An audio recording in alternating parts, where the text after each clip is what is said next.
लोहा खा गया घुन। दोस्तों, इस कहानी को अंत तक जरूर सुने। एक बार की बात है, दो व्यक्ति थे जिनका नाम था मामा और फूफा।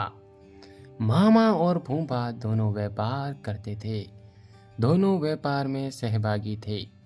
मामा ने फूफा से कहा, फूफा, क्यों न हम कोई ऐसी वस्तु खरीद ले जो जल्दी खराब न हो और उसकी कीमत भी बढ़ती रहे। फिर हम उसे कुछ वर्षों बाद बेचे, जिससे उसके मूलधन से ज़्यादा पैसे मिले।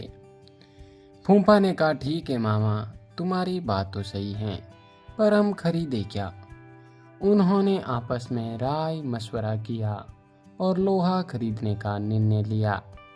दोनों ने बराबर रुपए मिलाकर लोहा खरीद लिया। फूफा ने मामा से कहा कि लोहा वह कहीं सुरक्षित स्थान पर रख दे। मामा ने लोहा अपने पास एक पुरानी कोठरी में रख दिया। कुछ दिन तो लोहा जस का तस रहा, पर धीरे धीरे मामा के मन में लालच आ गया और मामा फूफा को बिना बताए लोहा बेचने लगा। काफी दिनों बाद फूफा मामा के पास गया और बोला, मामा, आज लोहे का भाव काफी बढ़ गया है, जल्दी से वह लोहा निकालो, हम इसे बेच कर आते हैं। इस पर मामा बोलता है, फूफा, लोहा तो अब कबाड़ पर नहीं है, क्योंकि लोहे को तो घुन खा गए हैं।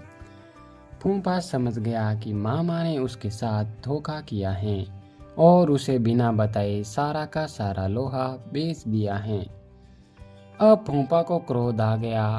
वह बिना कुछ कहे सुने वहां से चला गया। इस घटना के कुछ दिनों बाद फूफा मामा के पास आया और बोला, मामा, मैं एक बारात में जा रहा हूँ। बड़ा अच्छा इंतजाम है, अकेला हूँ, चाहो तो अपने लड़के को साथ भेज दो, उसकी भी मौज हो जाएगी और कल सुबह तक वापस भी आ जाएंगे। मामा बोला, क्यों नहीं, बेशक, तुम मेरे लड़के को अपने साथ लेकर जाओ, और हाँ, इसे बारात में अच्छी तरह खाना खिला देना। फूफा बोला, यह भी भला कोई कहने की बात है, मामा, तुम निश्चित रहो। इस तरह 2 दिन बीत गए। मामा का लड़का अभी तक घर वापस नहीं आया। मामा को बहुत चिंता हो गई कि अभी तक उसका लड़का घर वापस क्यों नहीं आया है। वह अपने लड़के के बारे में जानने के लिए फूफा के पास गया और बोला, फूफा, मेरा लड़का कहाँ है? वह अभी तक घर वापस क्यों नहीं आया है?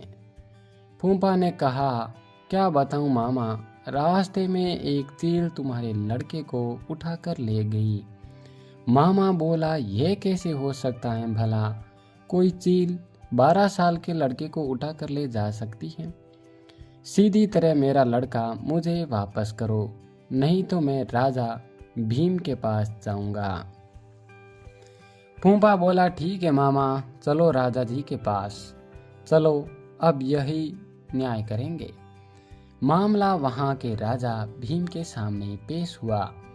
राजा भीम ने सारी बात सुनी और आश्चर्यचकित होते हुए फूफा से कहा, देखो फूफा, तुम झूठ बोल रहे हो।